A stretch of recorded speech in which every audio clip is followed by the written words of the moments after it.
Morning in Banff is so much quieter than what happens in the evening, but people are starting to move around and the hustle and bustle is beginning.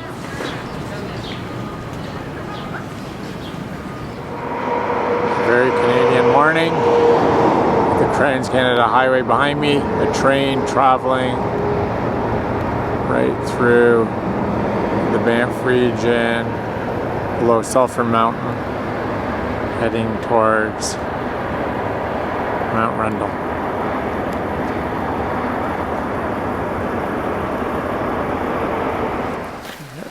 There's my lonesome car and I, just looking at the magnificent valley. The final morning in Banff. We've driven through the Kananaskis Parkway into Peter Lougheed Provincial Park. We're continuing our journey south.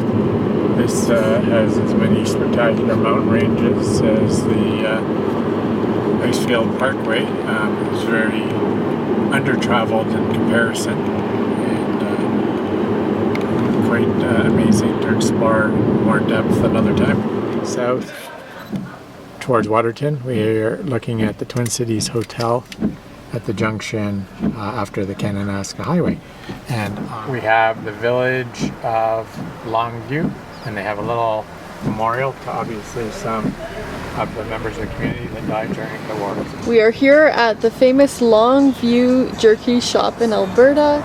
We just bought some jerky and we're looking forward to trying it when we get back to Hamilton. Interesting, at the side of the road is a fence with ball caps all nailed to it for as far as the eyes can see. As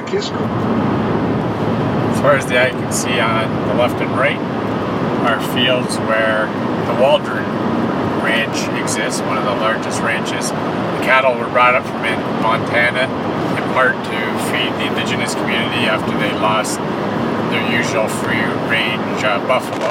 Towards the Crow's Nest Pass to our right, Spencer Creek, we have arrived and we're going to head to Walmart briefly, stock up on some gum and necessities before we head into Waterton. We're on our way to Waterton, but first a pass through Spencer Creek, the little town with some amenities like Walmart and Tim Hortons, gasoline, and you'll see very shortly the first sign. Okay, we are on the road heading into Waterton. We're just heading towards the main gate. You can see after a fair bit of raininess behind us, the sun is now currently shining. Elk and moose. Here's a quick safety lesson. Give all these animals their space. If you do see a bear on a hike, don't go any closer. Remain calm, don't make eye contact. Back away slowly. Maybe even drop your pack to give them something to think about. On windy days, when a Chinook is rushing through, you can expect to see whitecaps cresting on the lake waves. It's a tricky lake to be on. The large lake farther down the valley is where the boaters hang out. What's interesting is this little ridge we're driving on is actually a glacial moraine. During the last ice age, it's said a large chunk of ice was left stranded, and as the rest of the Waterton Glacier continued moving, it deposited all the debris around the stationary piece. When it melted, the lake trough was formed.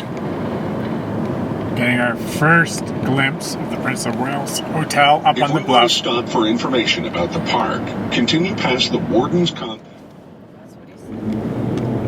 There we have a glimpse through the trees of the Prince of Wales Hotel, which we will be heading to for afternoon tea, and we're now heading down into the town of Waterton.